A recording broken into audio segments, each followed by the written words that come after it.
Suzanne, tu travailles aussi à l'extérieur des établissements de la santé, mais tu as donné aussi du matériel, tu as donné des services, en fait, à des gens qui consomment dans les établissements de santé. Oui, je travaille dans un CLSC principalement, mais effectivement que je me promène un peu partout, dans les organismes communautaires, dans la rue. Par expérience, j'ai souvent, en tout cas pour avoir travaillé longtemps dans le communautaire, j'ai souvent vu beaucoup de personnes qui avaient comme une espèce de méfiance, qui venait comme d'une espèce de, tu sais, de bagage, d'expérience, soit déplaisante, de la stigmatisation qu'ils ont vécu, ou en tout cas qui ont ressenti avoir vécu. C'est une espèce de bagage de malentendu, des fois, avec le réseau de la santé.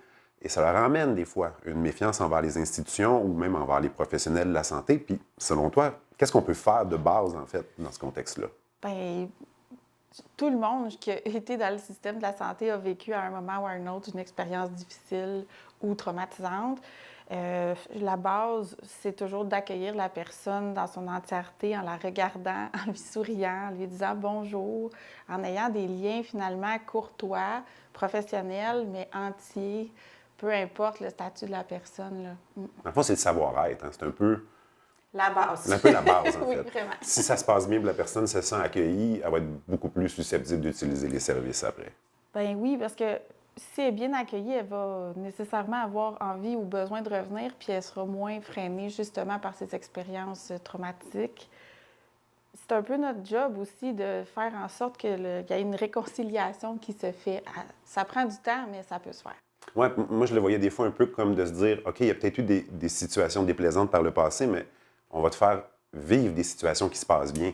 Hein, pour venir des fois un peu compenser, puis peut-être des fois changer l'état d'esprit de la personne pour dire, ça peut bien se passer, ça peut être agréable de venir voir les professionnels là. Tout à fait. Puis vice-versa, hein, tout le monde a quelque chose à apporter à tout le monde. Puis ces personnes-là aussi ont plein de connaissances, plein de choses à exprimer, à dire.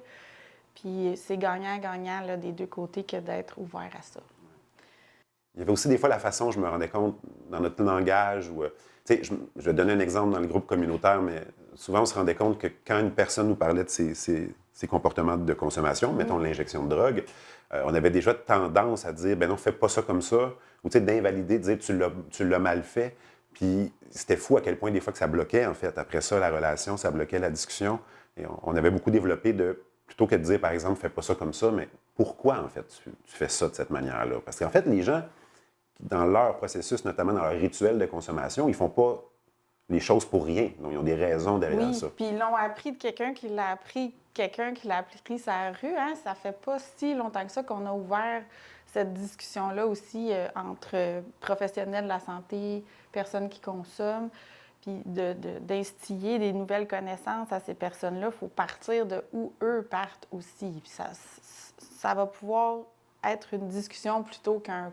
On ne veut pas leur donner un cours. On veut discuter avec eux pour qu'ils puissent prendre les décisions qu'ils veulent pour être en santé. Puis il ne faut pas nécessairement tout mal. On peut souligner aussi les moments, tu sais, les gestes ou les techniques ou autres qui font bien, puis de le souligner justement pour renforcer en fait un peu l'empowerment. Oui. De rapporter aussi à la personne que, ben ouais, qu'elle a une expertise qu'elle développe puis qu'elle est capable de faire les choses aussi puis de les apprendre. Tout à fait. Puis de faire ça aussi, ça va lui donner envie peut-être d'ouvrir sur autre chose après puis de nous poser ces questions. C'est aussi une question d'ouverture qu'il faut qu'on fasse preuve envers eux. Puis, je pense aussi qu'il y a des obstacles. Tu sais, l'injection de drogue, c'est quand même des techniques assez précises.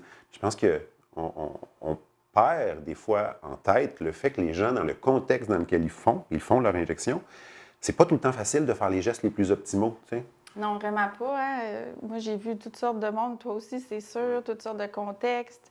Être à l'extérieur, être à l'intérieur, juste ça, ça peut faire toute une différence.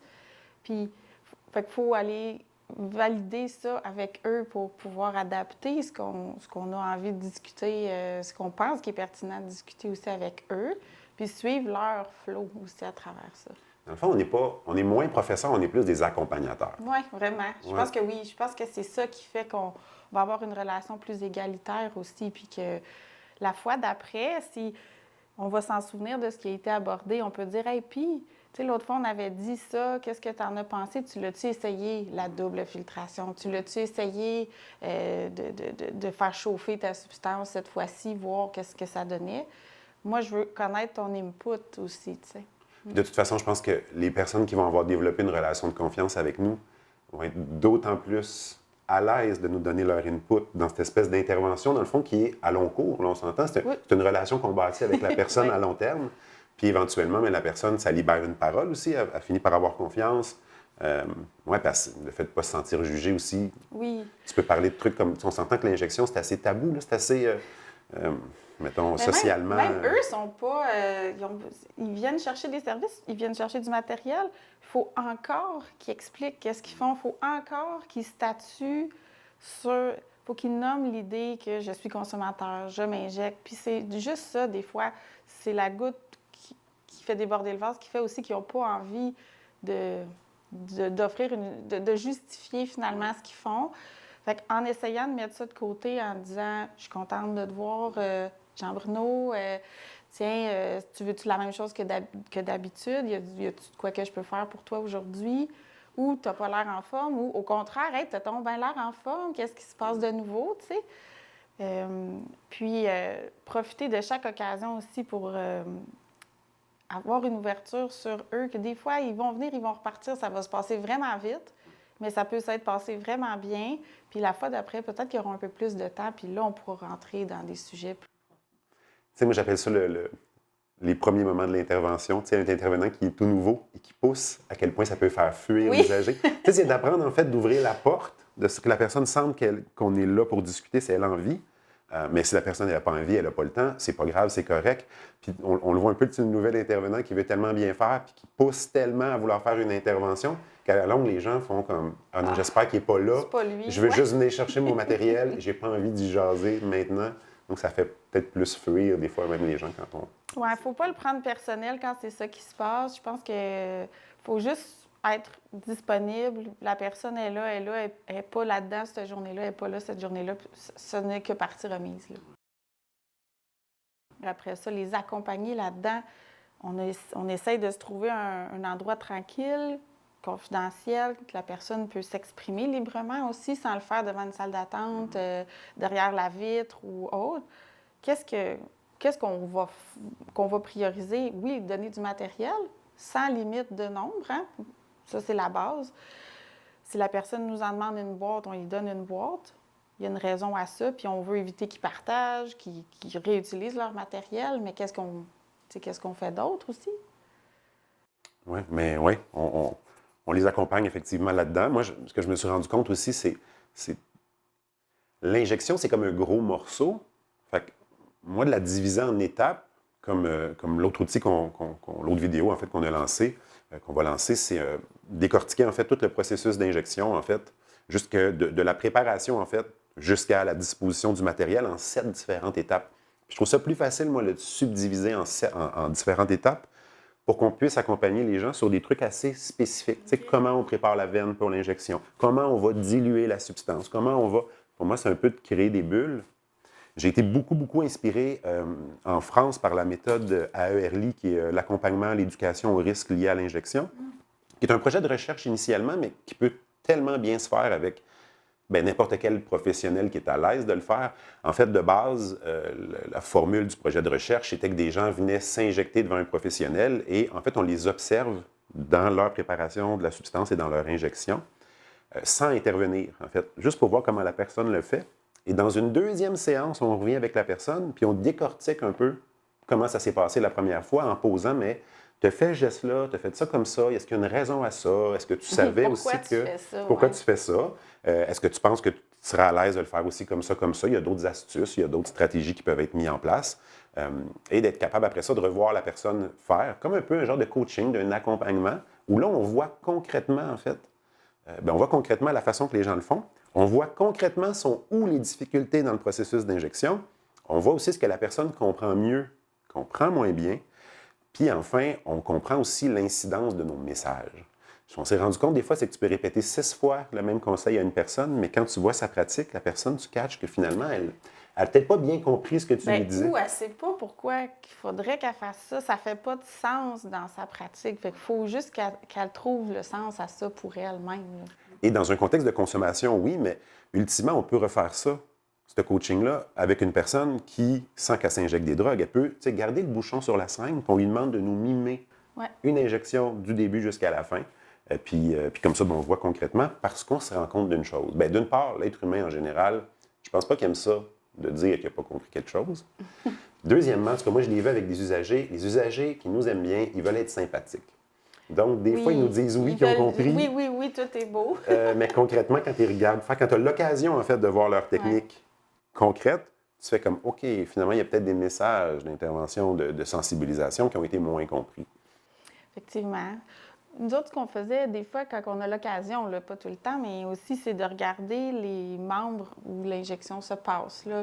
Les faire mettre en T-shirt, regarder l'état des veines, comment eux les trouvent, comment ils font pour les trouver, leurs veines, justement, de leur donner des trucs à ce moment-là, de prendre le temps quand ils sont dans une période aussi où ils ne sont pas en sevrage ou sur le bord de l'être, pour évaluer leurs endroits, leur manière, justement, revenir sur les techniques, justement. Là.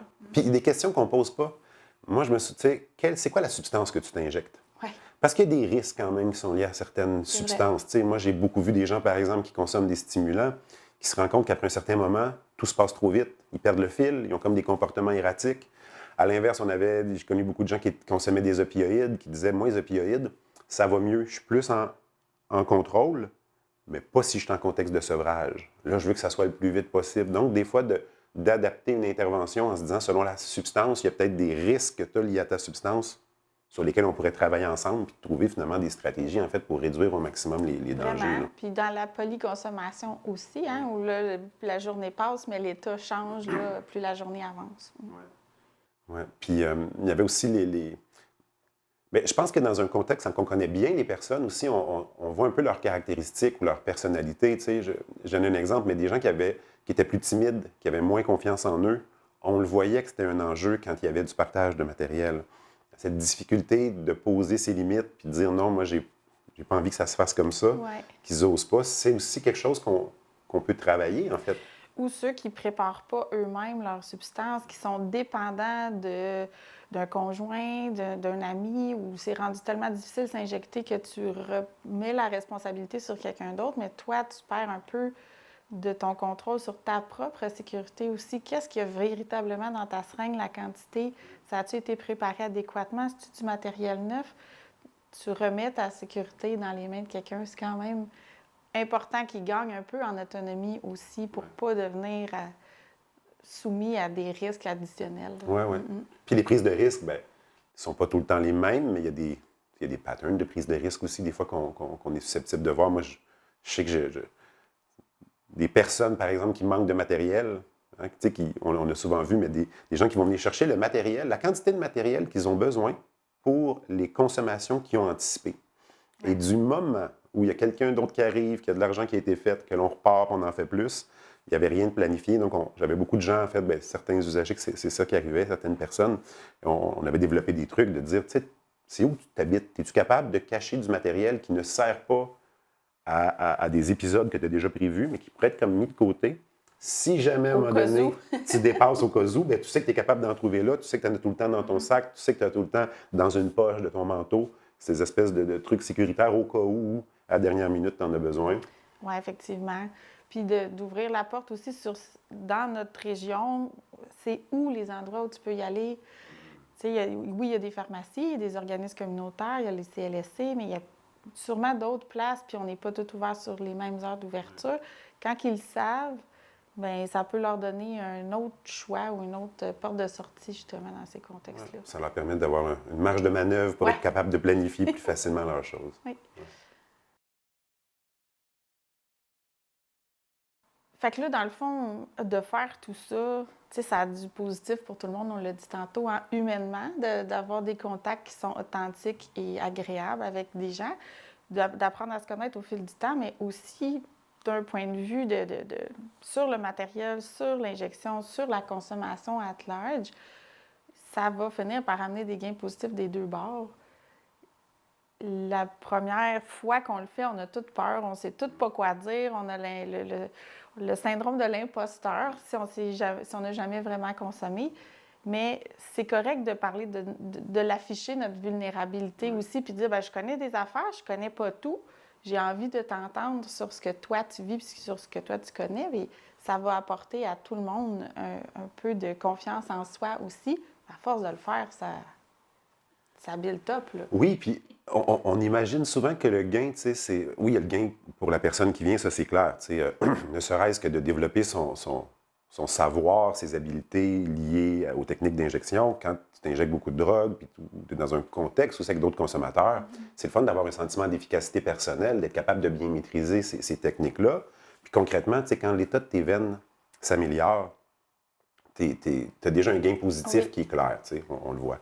Mais on sous-estime, comme tu dis, un peu le gain aussi pour le professionnel d'apprendre sur l'injection, d'apprendre des personnes qui le font, de développer, en fait, je dirais, cette espèce d'éducation bidirectionnelle. Ça fait qu'après, le professionnel est beaucoup plus à l'aise dans ses interventions. Oui, oui, puis même avec ce contact humain-là, éventuellement, il y a un ami qui va l'accompagner, il va nous dire qu'il en a parlé dans un autre contexte à quelqu'un. On va peut-être même avoir des nouvelles personnes qui vont venir dans notre point de service pour justement avoir accès à ça. Fait que ça va faire boule de neige, tout ça, ça grandit tout le temps. Puis on gagne, moi je le voyais aussi, mais de développer ce savoir-là en tant que professionnel, ça donne une crédibilité. C'est-à-dire que, on parlait du sentiment, tu parlais du sentiment d'imposteur tantôt, les personnes aussi, des fois, le voient à l'autre. Hein, de t'es qui pour me parler de ça si tu t'es jamais injecté? Donc, de développer un peu, je pense, cet enseignement-là, ces informations-là, ça augmente sa crédibilité comme professionnel. Et si je suis crédible là-dessus, bien, cette crédibilité-là est susceptible aussi d'aller sur d'autres services que j'offre. Oui. Tu sais de quoi tu parles quand tu parles d'injection, tu es ouvert pour le faire, je me sens à l'aise de le faire avec toi. Peut-être que quand tu me parleras de dépistage, que tu me parleras de vaccination, que tu me parleras de traitement d'agoniste aux opioïdes, je vais me sentir à l'aise puis je vais reconnaître que tu sais de quoi tu parles aussi. Effectivement, que toutes ces occasions-là, il ne faut pas en manquer une de ces occasions-là pour justement amener de l'information à la personne avec le temps que ça se place. Puis, de pouvoir l'encourager, la personne aussi. Tantôt, tu disais, ses veines s'améliorent. Tu as pu lui parler de naloxone. Il est venu te voir, il t'a dit qu'il en avait besoin d'une autre trousse pour ramener chez sa blonde. Ou, tu sais, faire ces enseignements-là aussi, ça leur démontre aussi qu'on a envie qu'ils restent en vie, qu'ils soient en santé, qu'ils méritent d'être là, tu sais, puis de participer à notre vie, là, aussi. Pour la confiance puis la prise en charge autonome de chaque individu, là, c'est super important. Je pense que la confiance aussi, on la gagne en jouant le livre ouvert, c'est-à-dire de faire attention d'espèce de posture de je suis la personne qui connaît ou je suis le professionnel, puis toi, tu sais, je vais t'enseigner quelque chose, mais d'être capable de dire, moi, ça, je ne le sais pas, hein, de jouer à livre ouvert. Je ne suis pas nécessairement le plus grand expert dans toutes les phases de l'injection, mais on peut regarder ensemble, voici ce que moi je sais, qu'est-ce que toi t'en sais, puis on apprend ensemble. Ce côté d'accepter qu'on ne sait pas tout et que la personne, des fois, peut, elle, nous enseigner des choses, ça augmente encore là beaucoup le sentiment, je pense, d'efficacité personnelle. Effectivement, puis nous autres aussi, quand on a l'occasion tu sais, je vais parler de désinfection, mettons les tampons d'alcool, tu sais, c'est une des étapes qui va sauter rapidement ou qui va, quand ça ne fonctionne pas, bien là, on est rendu sur un autre site qu'on n'a pas pris le temps de nettoyer nécessairement. Moi, je reviens toujours en disant, cette étape-là, elle est cruciale si tu veux éviter des abcès, tout ça. Moi, je peux te dire que scientifiquement, ça fait plein de sens. Mais après ça, toi, ton savoir expérientiel, j'entends bien que quand ça fait 10 minutes que tu cherches ta veine puis que ça commence à presser, il y a des choses qui vont tomber.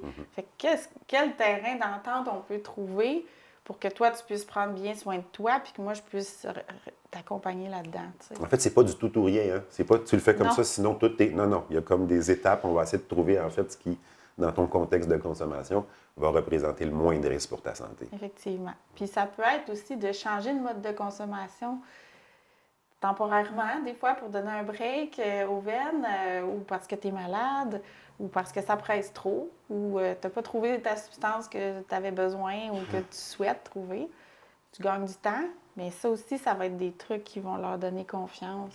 Comme un win-win, finalement. Les deux vont être gagnants dans leur relation. Puis je pense que ça ouvre une super fenêtre d'opportunité après pour dire si on est gagnants tous les deux dans ce type d'intervention-là, bien, c'est une belle porte d'entrée pour tous les autres services qu'on offre parce que moi, en tout cas, je voyais que malheureusement, beaucoup de gens qui consommaient des drogues il y a comme une forte proportion de gens qui n'utilisaient pas beaucoup nos services préventifs, mais ils surutilisent l'urgence après. Puis souvent, quand ils arrivent à l'urgence, il y a tout le temps de « pourquoi tu n'es pas venu avant? » Ouais. Hein? Tu avais un petit abcès sur le bras qu'on aurait pu drainer, mais tu arrives quand tu as une endocardite, Une grosse cellulite. une grosse ouais. cellulite et tout ça. Donc, d'ouvrir peut-être un peu cette porte-là dans la relation qu'on a créée pour dire tu peux aussi utiliser d'autres services qui vont t'aider à maintenir Oui. ta santé. Puis pour se sentir compétent aussi comme professionnel, il faut réfléchir aussi à qu'est-ce qu'on peut leur offrir. Tantôt, je parlais du contexte régional. Toi, tu es à Montréal, moi, je suis à Sherbrooke. On n'a pas les mêmes réalités. Mais pour se sentir capable, il faut aussi avoir quelque chose à offrir à ces personnes-là. Fait que il faut le réfléchir avant le jour même où la question sortira à c'est quoi mes ressources alimentaires, c'est quoi mes ressources médicales, c'est quoi mes ressources pour la naloxone, si tu as besoin de faire des démarches juridiques, puis de se bâtir aussi ses propres outils pour être capable de bien répondre à ces personnes-là. Parce qu'effectivement, il y a des besoins de base, des fois, qui sont assez nécessaires. Hein? Oui. Donc, Puis des fois, c'est ça aussi qui va peut-être amener la personne à arriver dans un état de crise ou d'urgence, qui va venir chercher du matériel de conso, oui, mais que si tu as des soucis financiers, que tu as des soucis, tu n'as pas mangé de la journée, bien, ça se peut que tu sois moins enclin à être ouvert à la discussion, mais peut-être aussi que tu vas avoir développé suffisamment un lien de confiance pour ouvrir sur ces autres problématiques-là, puis là, on va pouvoir aller plus en profondeur pour l'aider, cette personne-là. On a discuté tantôt qu'une intervention qui porte sur l'injection de drogue avec des personnes, c'est hautement individualisé. On l'a dit, les personnes ne sont pas tous pareilles, ils n'ont pas tous les mêmes prises de risques, ils n'ont pas les mêmes techniques, ils n'ont pas les mêmes enjeux, etc. Ceci dit, il y a quand même des incontournables. On s'entend, quelles que soient les personnes avec qui on est, les plus classiques étant bien sûr, on ne partage pas le matériel. Oui. On ne réutilise pas son propre matériel. Moi, j'ai souvent des gens qui disaient c'est pas grave si j'utilise ma propre seringue, je ne peux pas m'auto-contaminer. C'est comme oui, mais ta seringue, je ne sais pas si tu as déjà vu au microscope le bout d'une seringue qui a été utilisée plus qu'une fois, ça te fait tout un crochet. Sans compter tous les débris qui peuvent avoir séché, s'être accumulés à l'intérieur, qui pourraient être injectés par, sans s'en rendre compte, c'est tout petit, mais causer des graves problèmes de santé. Là. Il y avait aussi tout ce qui était la bouche. Hein? Oui. Lécher la goutte de sang, lécher l'aiguille pour goûter à la substance, déchirer avec les dents, par exemple, les sacs ou autres, avec le nombre de bactéries qu'on a au niveau de la bouche, de micro-organismes, tout ça, c'est bravo les infections au tissu mou. Là. Moi, ce que je dis souvent aux âgés, c'est de laver leurs mains, que ce soit avec de l'eau, du savon, du gel antiseptique, les tampons d'alcool qui sont dans les kits, désinfecter la peau, laver les mains. Là. Pour moi, ça, c'est vraiment un incontournable aussi. Ouais. Ouais. Moi, je disais souvent aussi, le truc, je leur disais, tous les endroits du matériel qui vont rentrer en contact avec la solution que tu t'injectes, tes doigts ne devraient jamais toucher à ces endroits-là. Donc, la seringue, l'intérieur du contenant de dissolution, donc pense à quoi la solution va toucher. Tes mains ne devraient jamais toucher à ces surfaces-là. Puis, tu sais, préparer ta substance aussi, il faudrait que tu le fasses dans le meilleur état possible. Il faut que tu réfléchisses. Quand c'est prévu, c'est plus facile. On comprend qu'il y a d'autres contextes. Là. Puis si tu es capable de ne pas le faire tout seul, ça aussi, c'est l'idéal. Ouais. Consommer pas seul, puis pas consommer en même temps, idéalement. Que tout le monde soit dans un état complètement, puis qu'on ne voit plus ce qui se passe en même temps, donc il y a un risque lié à ça. Il y avait aussi tout ce qui était donner un temps de pause à ces veines. Il y a des gens qui ont trouvé la bonne veine, là, puis qui veulent la réutiliser, de dire, donne une pause, donne un break à tes veines. Nous, ce qu'on voyait souvent, c'est essaie de t'habituer à t'injecter des deux mains. C'est un exercice, c'est plus difficile quand on n'est pas avec la main avec laquelle on n'est pas tous ambidextres, on s'entend. Mais le fait de pouvoir passer d'un bras à l'autre pour laisser une pause à ses veines, ça va être beaucoup plus facile plus rapide, puis ça va permettre aussi d'éviter en fait des infections. Oui, puis les veines vont avoir le temps de guérir convenablement aussi avant qu'on retourne faire l'injection dedans. Puis, bien, on ne le répétera jamais assez, avoir de la naloxone sur soi en tout temps. On le sait que les substances sont contaminées maintenant. Il y a de tout dans tout. On ne peut jamais être sûr à 100% qu'il n'y a pas un risque de surdose d'opiacés, même si ce n'est pas ça qu'on pense consommer. il n'y aura jamais de mauvaises de conséquences nuisibles à quelqu'un d'utiliser de l'analoxone. Oui, ça, le rappeler, c'est ça. Même si on donne de l'analoxone à quelqu'un qui n'a pas consommé d'opioïdes, c'est pas grave. Ça ne fera rien de C'est ça. grave. Non, Et c'est voilà. ça. Le seul effet secondaire, c'est de sauver des vies. Oui. Ouais. Dans le fond, outre utiliser toujours les mêmes veines ou réutiliser son propre matériel, il y a d'autres erreurs. Y a-t-il des erreurs fréquentes, en fait? Les principales erreurs que tu vois beaucoup de personnes qui vont commettre? Bien, l'idée aussi ils ne veulent pas manquer leur hit, hein? Fait qu'ils vont faire les étapes qui veulent être sûrs que ça marche, genre mettre trop d'acidifiants, de vitamine C, entre autres choses, dans l'idée que ça va faire sortir davantage les effets qu'ils recherchent dans la substance. Trop, c'est comme pas assez. Il faut en mettre juste ce qu'il faut pour que la substance se transforme comme on veut, mais qu'elle ne soit pas trop acide non plus, parce que ça va venir que ça va blesser les veines. Fait qu'on met suffisamment d'eau, puis on met le minimum d'acidifiant. Ouais. Puis trop d'eau, c'est pas si grave. Ben non, il y a ça. comme un mythe qui persiste que moins il y a d'eau, plus ça frappe fort. Mais scientifiquement, non. Plus qu'il y a d'eau, plus tu prends soin de tes veines. Celle que moi je voyais qui arrivait souvent comme erreur, puis qui était difficile des fois à faire sortir ça de la tête, c'était l'utilisation du tampon d'alcool après l'injection. Donc, tu sais, on leur dit, oui, on nettoie, après on fait l'injection, de jamais mettre de l'alcool, en fait, sur une plaie. Mais il y avait vraiment des gens qui disaient, non, non, mais je désinfecte après avoir comme injecté. une deuxième fois. Comme une deuxième fois, puis de leur dire, non, non, si tu mets de l'alcool, ça brûle tes plaquettes. Tout ton processus là, qui permet à ton sang de coaguler, en fait, tu viens vraiment de le brûler. Là, ta plaie va être à l'air libre, puis tu as beaucoup plus de chances à long terme d'avoir des micro-organismes, des bactéries ou autres qui vont rentrer. C'est vrai. La désinfection, c'est avant, puis le petit tampon sec, c'est après. Et voilà, de rappeler ça aux gens. Effectivement. Puis alterner nos sites d'injection, là, on le dira jamais assez. C'est tentant d'utiliser tout le temps le même coin qui fonctionne bien, la même veine, mais la rotation va vraiment être la clé là, pour maintenir des veines en santé à long terme. Oui. Ce qu'on n'enseigne pas aussi tout le temps, c'est à quelle profondeur on fait rentrer l'aiguille dans la veine. Parce qu'il y en a qui vont tellement profondément, en fait, qu'ils percent la veine bord en bord. Oui. Ouais. Puis c'est là qu'ils vont se ramasser aussi avec des rougeurs, des douleurs, des indurations. Ils ne comprendront pas toujours qu'est-ce qui s'est passé, mais dans le fond, c'est qu'ils se sont injectés, oui, en partie dans la veine, mais aussi à côté, où ça a coulé à côté. Puis ça va leur faire des tissus cicatriciels qui vont prendre du temps à guérir. Puis cette veine-là, il faut l'oublier pour un bon temps. C'est là qu'on moi, je parlais beaucoup des fois de l'angle, de la seringue. C'est sûr que si tu arrives à 90 degrés, tes chances de passer bord en bord ta veine sont plus importantes. Donc, d'avoir cette espèce de petit angle là, de 45 degrés, 30 degrés qui permet de oui, percer la veine, mais de ne pas percer de l'autre côté. Là. Effectivement. Ce qui est une bonne idée aussi, c'est de chauffer ta substance puis de la filtrer.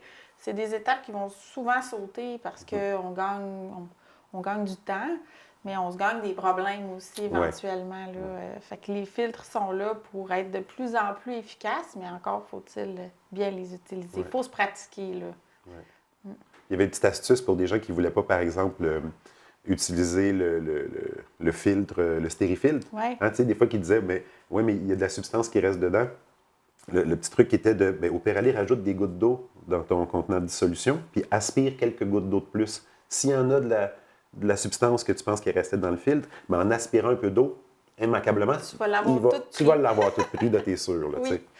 Ça, puis garder nos filtres pour éventuellement faire un wash. Les wash. Les gens vont garder ça longtemps, c'est mouillé, il y a de la substance là-dedans, ça développe toutes sortes de bactéries à éviter au maximum. Oui, puis c'est dans l'état aussi dans lequel on le garde, on le met dans les poches avec les bottes de cigarettes. Dans le cope plié, c'est ça. qui ramasse toutes les graines de fond de manteau. Ouais.